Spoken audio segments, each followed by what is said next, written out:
el ministerio de la enseñanza y la evangelización, Jesús Soberano Señor, y su escuela de formación y capacitación teológica presentan al maestro de la palabra, José Briceño, en su programa Palabra de Iluminación.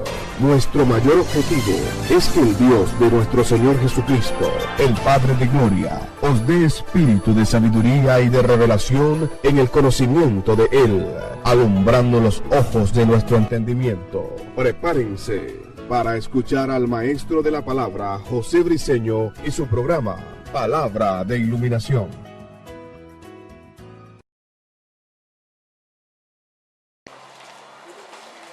Ok, nuestra clase número 7 acerca de lo que es la sanidad en Cristo. Vendría siendo la segunda parte de lo que es el plan de regeneración. De eso estamos tratando. Es la clase número 7 del seminario, pero es la segunda parte de lo que es el plan de regeneración. El estado de humillación que se dio en el Verbo y en Jesús se manifestó bajo 5 aspectos: la encarnación, el sufrimiento, la muerte, la sepultura, el descenso al infierno.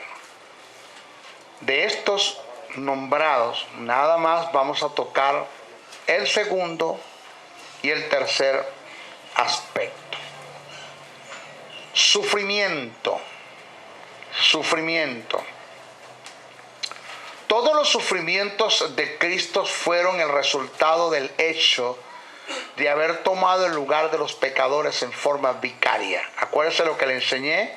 Vicario es contrario a sicario, o el sicario es lo antónimo del vicario. El vicario entrega la vida, el sicario la quita. Nadie pudo sentir lo penetrante del dolor, la pena y el mal moral como lo sintió Jesús. Generalmente lo que más se conoce es que Dios hizo caer sobre Jesús nuestras iniquidades y nuestras enfermedades como un diluvio. Sin embargo, debemos conocer otras aflicciones en la vida de Jesús, tales como el Getsemaní. ¿Qué pasó? ¿Qué sucedió? ¿Qué se dio en el Getsemaní? ¿Qué se dio allí? Porque nosotros leemos en la Biblia un huerto que estaba en el monte de los olivos, ¿ya? Frutales. ¿Qué sucedió allí? ¿Qué fue lo que se confrontó allí de Jesús? ¿Cuál fue su padecimiento? Acuérdense que Jesús sufrió integralmente en el espíritu, en el alma y en el cuerpo. ¿Qué se dio en el Getsemaní? Fue el trato de Dios con el alma. El cuerpo y el espíritu y el cuerpo se dio en la cruz del Calvario.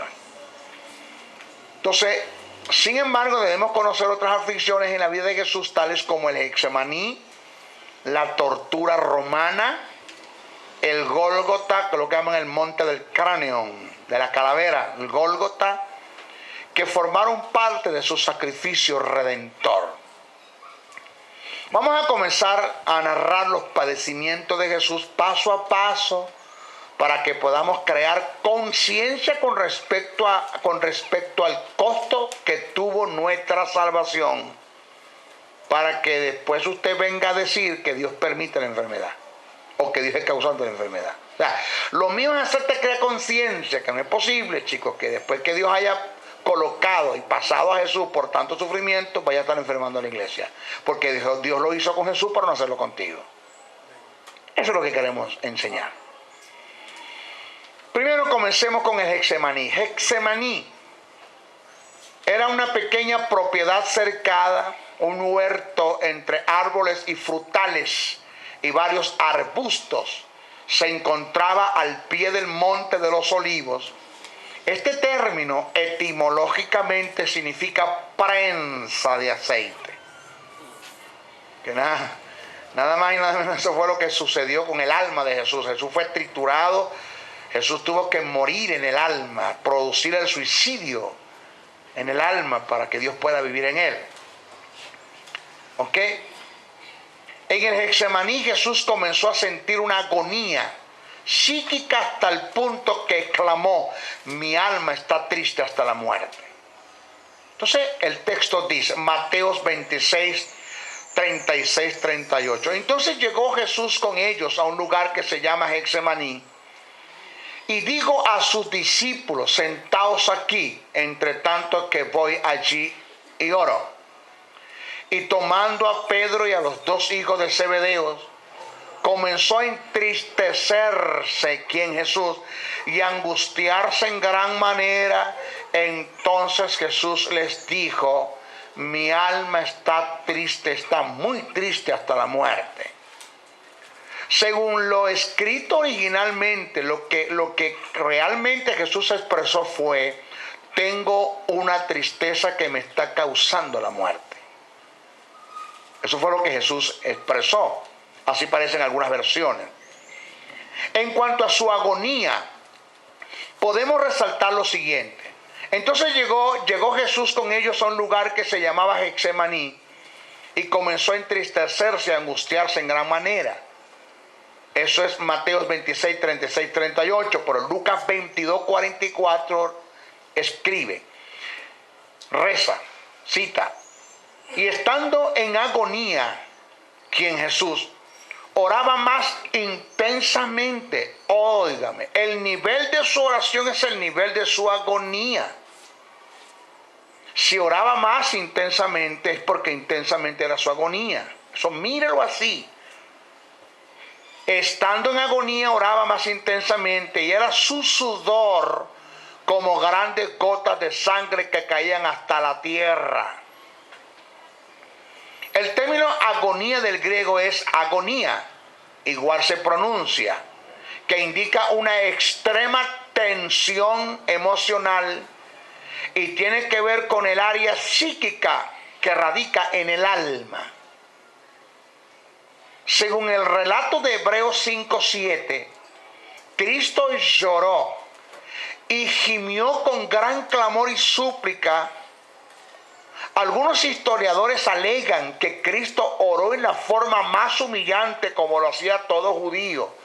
Se postraba sobre sus pectorales y su rostro en tierra hasta transpirar el polvo. Era tanta la agonía por la que Jesús pasaba, que su oración fue: si es posible, pasa de mí esta copa. Cuando en realidad lo que Jesús dijo, según lo escrito en el original, fue: si hay otra forma de redimir al hombre, vamos a buscarla, porque lo que viene es duro. Esto es fuerte, esto no es fácil. Ya va, pero ya va. Pero es que a ti se te dieron condiciones como verbo. Sí, pero es que una cosa es aceptar unas condiciones como verbo y otra cosa es estar en la carne. Le voy a hablar una verdad paralela para que usted me agarre. Dios sabe lo que es la tentación, pero Dios no sabe lo que es ser tentado. Jesús sabe lo que es la tentación y sabe lo que es ser tentado. Dios sabe lo que es el pecado, pero Dios nunca ha experimentado el peso del pecado. Jesús sabe lo que es el pecado y experimentó el peso del pecado. Dios sabe lo que es la obediencia, pero Dios no sabe lo que es obedecer. Jesús sabe lo que es la obediencia y sabe lo que es obedecer. O sea, tú como verbo me das condiciones que cuando estoy en el cuerpo la cosa es diferente. ¿Usted está acá? Es diferente. Wow. Tanto fue el sufrimiento producido por esta agonía que la Biblia describe su sudor como grandes gotas de sangre. Cabe resaltar y tomar en cuenta que el término utilizado para gotas de sangre es tromboi aiomatos, lo que indica una sangre espesa, coagulada. La historia médica registra algunos casos donde la intensa agonía psíquica se ha visto acompañada de la transpiración de sangre, producto de la ruptura de los vasos sanguíneos como consecuencia de la presión sanguínea por una súbita detención.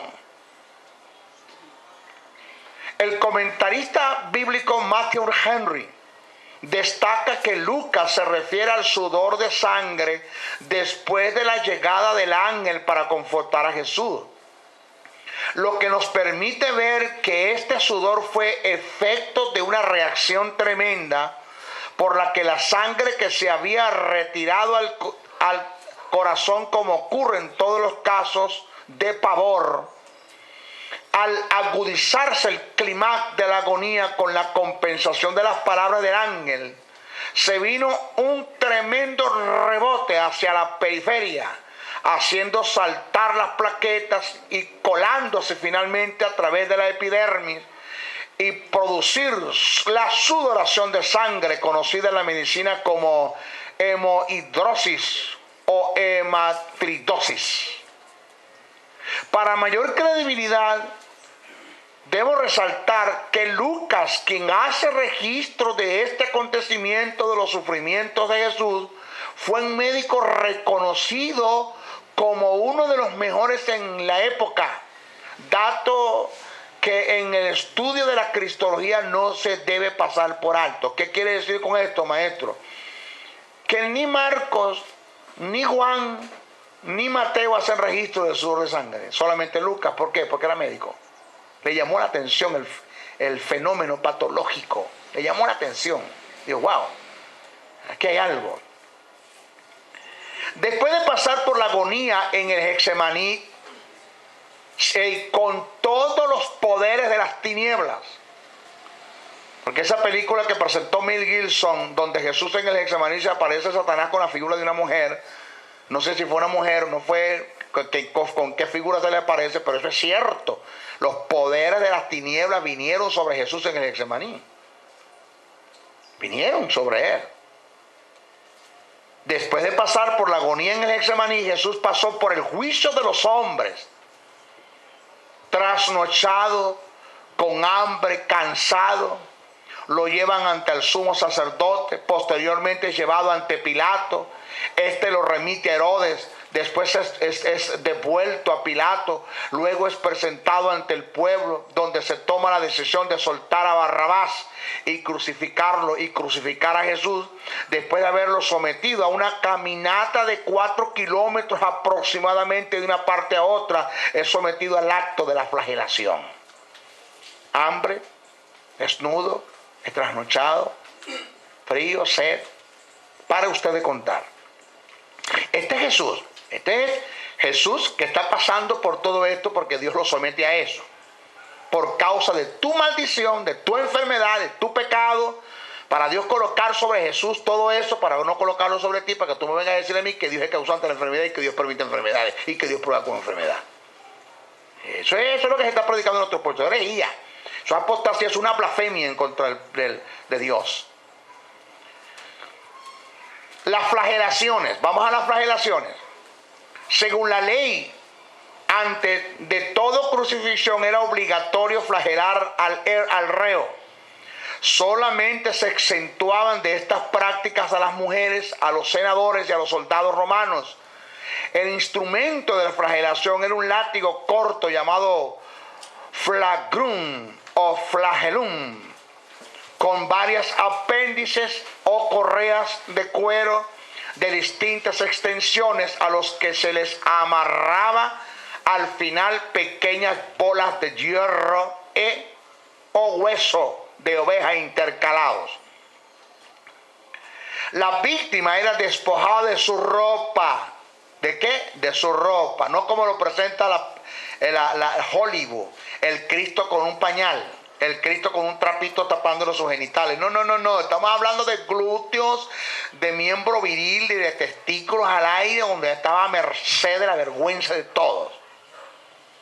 Esa película de Mel Gibson, agradecemos que Mel Gibson quiso presentar algo que se acercara, pero eso le falta mucho todavía. Eso no es nada por lo que eso pasó. La víctima era despojada de su ropa. Sus manos eran atadas hacia arriba a un poste. Espaldas, glúteos, muslos y piernas eran flagelados por 2 soldados que, colocados a ambos lados de la persona, se alternaban el azote. Debemos tomar en cuenta que quienes flagelaron a Jesús eran verdugos. Oiga, verdugos, hombres especializados en la materia, con una mente cauterizada, sin estado de conciencia. Ellos tiraban el látigo hasta partir el alma de una forma indolente. Ellos no tenían con que te duele o no te duele, eso tiraban. El daño infligido por los azotes dependía de dónde se colocaran los verdugos. El propósito de las flagelaciones no era causar la muerte, sino torturarlo para que muriera a largo plazo en la cruz. Por esta causa el verdugo debía tener cuidado de aplicar el castigo en las zonas del cuerpo más propicias para la flagelación. No debía dirigirse a la cabeza, estómagos, ni hígado, o sea, el estado, esto es en el costado derecho, como tampoco a los testículos. Esto indica que las flagelaciones dadas a Jesús cayeron sobre un mismo lado de sus espaldas y glúteos. Además, los pedazos de metal y huesos que estaban a los extremos, al caer sobre la humanidad de Jesús, producían profundas contusiones y heridas hasta rasgar la carne.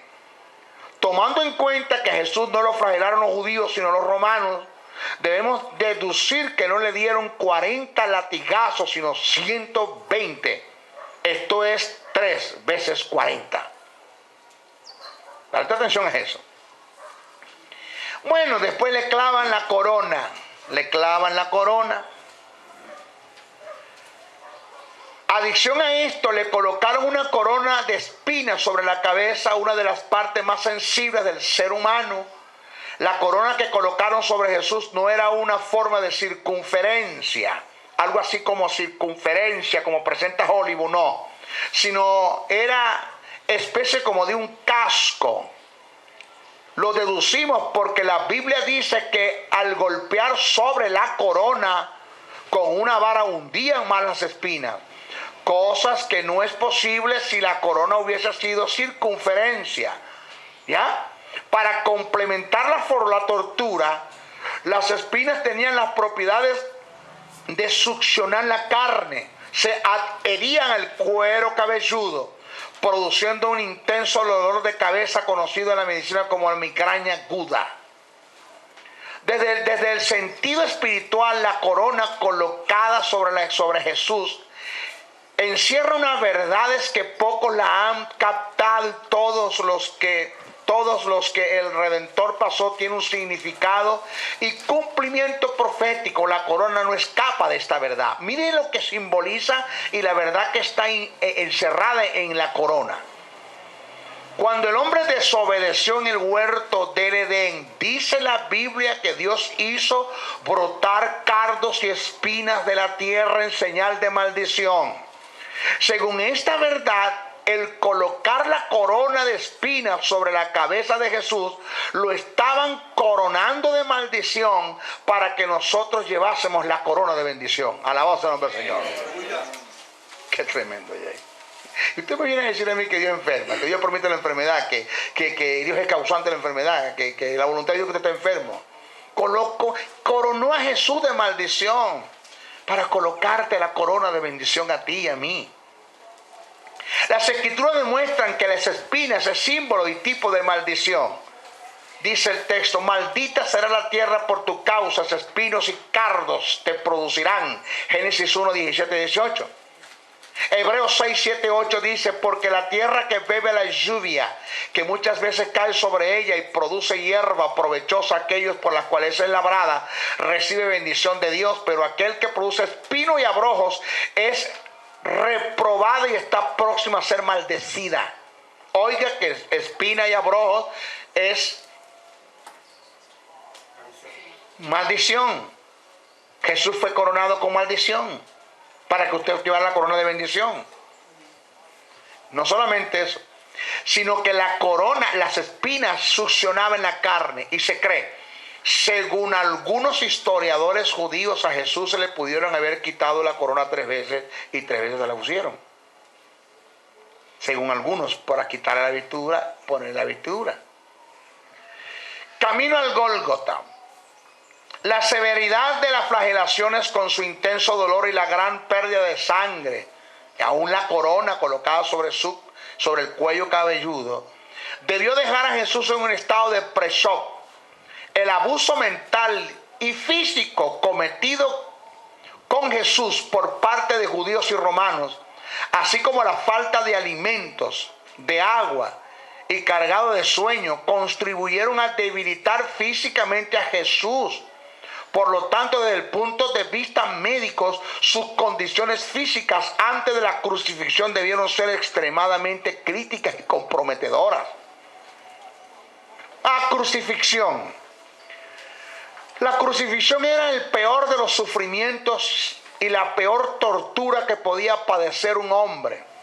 Era reservado para los esclavos extranjeros, revolucionarios y criminales más viles. En este caso Jesús fue contado entre uno de ellos, de los criminales, de los traidores, de los malhechores. La costumbre en los tiempos de Jesús era que el condenado a la pena capital bajo la crucifixión debía cargar su propia cruz desde el sitio de la flagelación hasta el de la crucifixión fuera de los muros de la ciudad.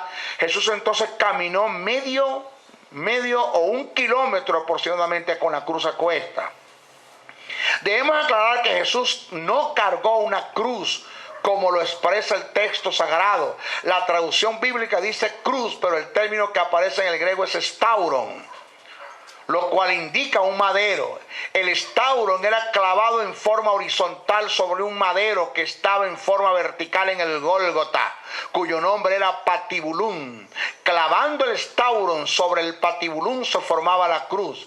El madero, o sea, el stauron que Jesús cargó, tenía un peso aproximado de 70 kilos. Aproximadamente 2 sacos de cemento sobre sus hombros. Fíjate, atención esto, pero estamos heridos, estamos flagelados, estamos con la corona, tengo hambre, tengo sed, desnudez, es trasnochado.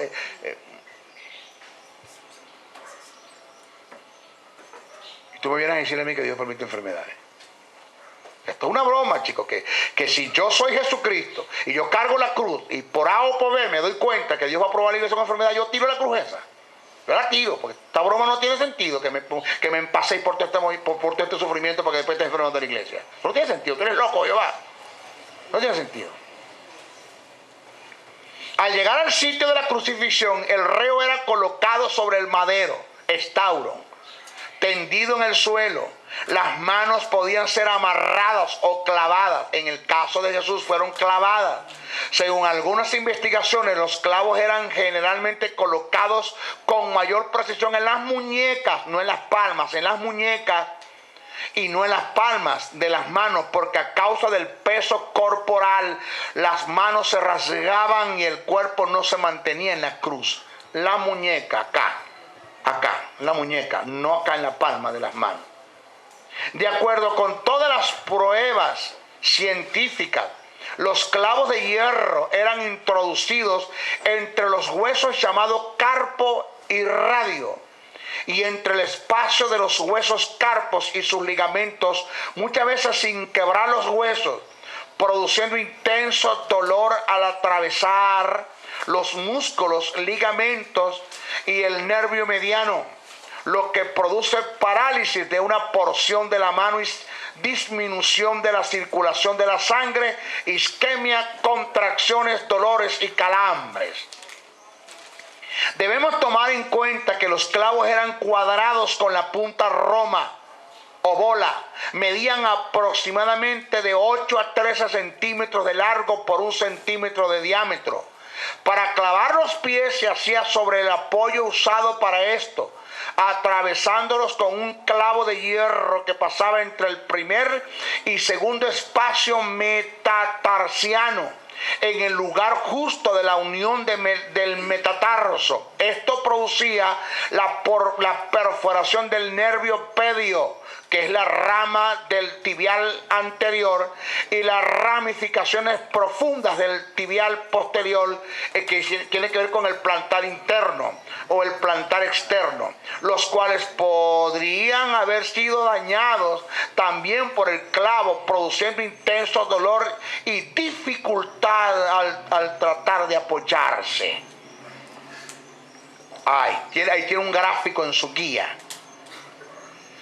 Señores, aunado a esto, para fijar la espalda del crucificado al madero y que no hubiese un puente entre los omoplatos y el madero, se dislocaban las coyunturas que estaban a la altura del brazo con el omoplato, produciendo separaciones de las extremidades con intenso dolor. Esto lo hacían fijando una de las manos al madero con un clavo y del otro extremo con una cuerda se ataba la otra mano por la muñeca, haciendo presión en sentido contrario, alando hasta causar la dislocación. Su respiración. El peor efecto patofisiológico de la crucifixión iba más allá. Era la marcada interferencia con la respiración normal, especialmente con la exhalación, o sea, cuando se expulsa el aire, el peso del cuerpo tendiendo hacia abajo hace que se estrechen o se contraigan los músculos intercostales, presentándose dolores, calambres musculares, fatigas y dificultades para respirar. Para evitar o amortiguar un poco el dolor, el reo tomaba la determinación de apoyarse sobre sus piernas, suspenderse, suspender el cuerpo, mantenerlo allí suspendido hasta que se produjera la inhalación y la exhalación. En el caso de Jesús tuvo que hacer el mismo ejercicio por 6 horas para evitar el intenso dolor. Él no era la excepción. Causa de su muerte. Varias fueron las causas de su muerte.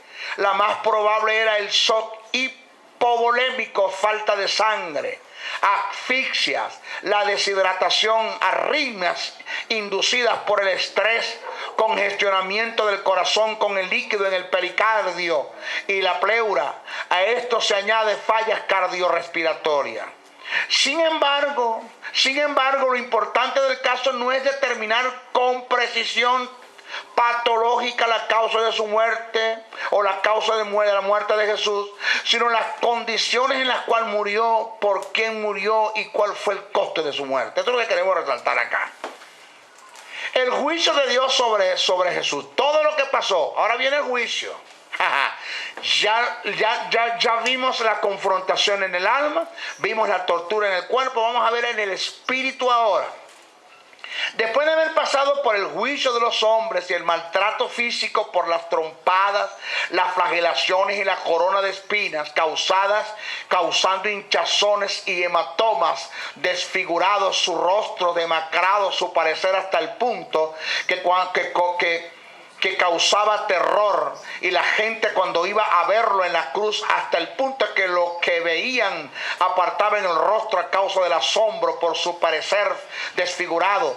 Dios lo abandonó totalmente en la cruz. El cielo se oscureció como señal del repudio de Dios al ver a su hijo en la condición que estaba, por haber puesto sobre él la maldición que incluye la muerte, la enfermedad, la miseria, producto del estado de pecado que cayó sobre él. Luego desciende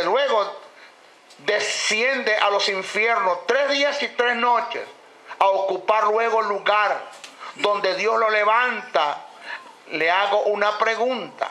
¿Usted cree que después de haber pasado por toda esta agonía integral en el espíritu, alma y cuerpo, y haber ocupado nuestro lugar por causa de nuestra maldición, Dios va a colocar y a probar a su pueblo con enfermedades que es parte de la maldición? Como maestro descarto esa posibilidad. Eso está en lo imposible de Dios. Por estos 3 principios debemos entender que Dios no es el causante de la enfermedad. De Él procede todas las cosas buenas y perfectas en gran manera, según Santiago 1:17. O sea, no me venga usted a decir a mí que después que yo haya pasado por todo esto, que Jesús haya pasado por todo esto, por tu causa, ocupar tu lugar, entonces Dios va a poner sobre ti la enfermedad. Ya vamos a mentir. Si esta broma es así, porque el primero, por eso es que Jesús ocupa el lugar de nuestro abogado. La gente no ha entendido que el término abogado allí solamente no tiene que ver con defendernos ante el Padre de la presencia del diablo, de las acusaciones del diablo. No solamente tiene que ver con eso, también tiene que ver con supuestos negados. Con supuestos negados. ¿Cómo dice el maestro? Oye, que estoy hablando de supuestos negados. ¿Qué quiere decir con esto? Si a Dios le da la gana de enfermarme, el primero que me va a defender es Jesús. No solamente del diablo, sino de Dios. Y se lo va a decir, ya va. ¿Qué va a hacer? No, voy a enfermar a la iglesia. ¿Pero por qué? O sea, yo no entiendo esto. Porque si tú vas a probar, a enfermar, y vas a permitir, y la voluntad tuya es que la iglesia esté enferma, ¿ya? Pues vamos a hacer algo. Hubieses puesto sobre mí en la cruz del Calvario el 50% de las enfermedades. Y hubiese dejado un 50% para enfermarlos a ellos y probarlos a ellos. No, pero dice la Escritura que me las tiraste todas en la cruz del Calvario. Todas. Yo llevé sus enfermedades. Y si las llevé, no quedó enfermedad para ellos. Amén. Entonces, ¿por qué los vas a enfermar? O sea que Jesús no solamente puede abogar a Dios en relación a las acusaciones del diablo, sino también puede abogarme en un supuesto negado. Digo un supuesto negado porque eso no va a pasar. Ya que Dios se le ocurre enfermarme, el primero que me va a defender es Dios. Porque es Jesús, porque ese es mi abogado. Amén. ¿Estamos acá? Amén. Ok. Mire esto que viene ahora. El conjunto de la deidad aborrece la enfermedad. Primero dijimos, Dios no es causante de la enfermedad. Ahora vamos a expresar, el conjunto de la deidad aborrece la enfermedad. Según el testimonio de las Escrituras, todas las cosas buenas y perfectas proceden de Dios. Analicemos algunos textos. Génesis 1:31. Y vio Dios todo lo que había hecho, he aquí que era bueno en gran manera. Proverbios 10:22. La bendición de Jehová es la que enriquece y no añade tristeza con ella. Son principios.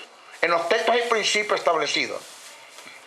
Pedid se os dará, buscad y hallaréis, llamáis se os abrirá, porque todo aquel que pide recibe, el que busca halla, el que llama se le abrirá. ¿Qué hombre hay de vosotros que si su hijo le pide pan le dará una piedra, y si le pide un pescado le dará una serpiente? Pues si vosotros siendo malos, o sea, teniendo una naturaleza pecaminosa, sabéis dar buenas dádivas a vuestros hijos, ¿cuánto más vuestro Padre que está en los cielos dará buenas cosas a los que se lo pidan? Santiago 1:17, toda buena dádiva y todo don perfecto desciende de lo alto, del Padre de las luces, en cual no hay sombra y mudanza de variación. Óigase, Dios Padre llama a la enfermedad maldición. Métase eso en la cabeza. Dios Padre llama a la enfermedad maldición. Dios Hijo llama a la enfermedad atadura y ligadura. Y Dios Espíritu Santo llama a la enfermedad opresión. O sea, para el Espíritu Santo la enfermedad es una opresión. Para el Hijo es una atadura o ligadura. Y para el Padre es una maldición. No me venga usted a decir que Dios permite todo eso sobre la iglesia. Dios Padre llama a la enfermedad maldición. Pero acontecerá si no oyeres la voz de Jehová tu Dios para procurar cumplir todos sus mandamientos y sus estatutos que yo te intimo hoy, que vendrán sobre ti todas estas maldiciones y te alcanzarán. Te herirá de tisis, fiebres e inflamación, de ardor, y para ustedes contar. ¿Cómo se llama la enfermedad? ¿Cómo la llama Dios? Maldición. Uno de los significados del término maldición está en contraste con la vida de victoria, de prosperidad, de salud. La enfermedad es parte de la maldición, en consecuencia está en contraste el carácter y la voluntad de Dios. Dios Hijo llama a la enfermedad atadura y ligadura. Vamos a comprobarlo por las Escrituras. Enseñaba Jesús en una sinagoga en el día de reposo. Y había allí una mujer que desde hacía 18 años tenía espíritu de enfermedad y estaba encorvada y en ninguna manera se podía enderezar. Cuando Jesús la vio, la llamó y le dijo: mujer, eres libre de tu enfermedad. Puso la mano sobre ella y ella se enderezó, luego glorificaba a Dios. Pero el principal de la sinagoga, enojado de que Jesús hubiese sanado en el día de reposo, dijo a la gente: 6 días hay en que se debe trabajar, en estos pues venid y ser sanado, y no en día de reposo. Entonces el Señor le respondió y dijo: hipócrita, cada uno de vosotros no desata en el día de reposo sus buey y su asno del pesebre lo lleva a beber. Y a esta hija de Abraham que Satanás había atado. ¿Cómo llama Jesús la enfermedad? Atadura. La había atado 18 años. ¿No se le debía desatar de esta ligadura en el día de reposo? ¿Cómo llama Jesús la enfermedad? Ligadura. El término ligadura del griego es desmo. Tiene que ver con una banda o cadena que sirve para atar, se dice de una coyunda o correa fuerte, como especie de una soga con la cual se amarraba el yugo de los bueyes. Este término también se utiliza para hacer referencia a los grilletes con los cuales se ataba a los presos. Cuando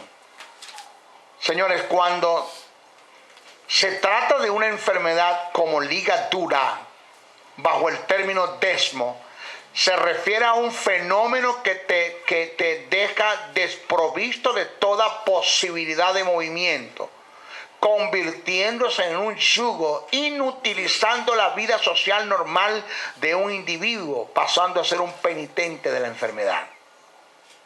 Todo esto está en contraste con el carácter y la voluntad, la vida y el ministerio de Jesús. Él vino a hacer todo lo contrario. En ningún momento Cristo en su ministerio de sanidad clasificó las enfermedades. Él sabía que ninguna procedía de Dios. Si tomamos en cuenta los pasajes que a continuación voy a describir y hacemos una exégesis de cada uno de ellos, podemos notar algo importante. Vamos a ver. Quienes se acercaban a Jesús eran sanados, ninguno quedaba enfermo. Los que nos indica que ninguna enfermedad era procedencia de Dios. Analicemos el pasaje. Mateos 4, 23, 24. Y recorriendo Jesús toda Galilea, enseñaba en la sinagoga de ellos y predicando el evangelio del reino, sanaba toda enfermedad y toda dolencia en el pueblo. Y le trajeron todos los que tenían dolencias y los afligidos por diversas enfermedades y atormentados, los endemoniados, lunáticos, paralíticos, y los sanó. ¿A quiénes? A todos. A todos. Vino Jesús a casa de Pedro y vio a la suegra de este postrada en cama con fiebre, y tocó su manto y la fiebre le dejó. Y ella se levantó y le servía. Y cuando llegó la noche, trajeron a él, ¿a quién? A Jesús, muchos endemoniados, y con la palabra echó fuera los demonios y sanó a todos los enfermos, para que se cumpliese lo dicho por el profeta Isaías, cuando dijo: él mismo tomó nuestras enfermedades y llevó nuestras dolencias. ¿Cuántos sanó? Los sanó a todos. Mateo 9:35. Recorrió Jesús toda Galilea, todas las ciudades y aldeas, enseñando en las sinagogas de ellos y predicando el evangelio del reino y sanando toda enfermedad y toda dolencia en el pueblo. ¿Qué sanó? A toda enfermedad y toda dolencia, ninguno quedó enfermo. Mateo 12:35. Y sabiendo esto, Jesús se apartó de allí y le seguía mucha gente y sanaba a todos. ¿A cuánto lo sanó? Lo sanó a todos. Lucas 4:40. Al ponerse el sol, todos los que tenían enfermedades diversas, los que tenían enfermos, traían enfermos de diversas enfermedades, los traían a él, y él, poniendo las manos sobre cada uno de ellos, los sanó. ¿A quién? A todos los sanó. Ni uno quedó enfermo. 3. Dios Espíritu Santo llama a la enfermedad opresión. Dice: cómo Dios ungió con el Espíritu Santo y con poder a Jesús de Nazaret, y cómo éste anduvo haciendo bienes y sanando a todos los oprimidos por el diablo, porque Dios estaba con él. ¿Cómo llama el Espíritu Santo a la enfermedad? Le llama opresión. Opresión es un término compuesto del griego katadunasteos, kata bajo, dunaste potentado.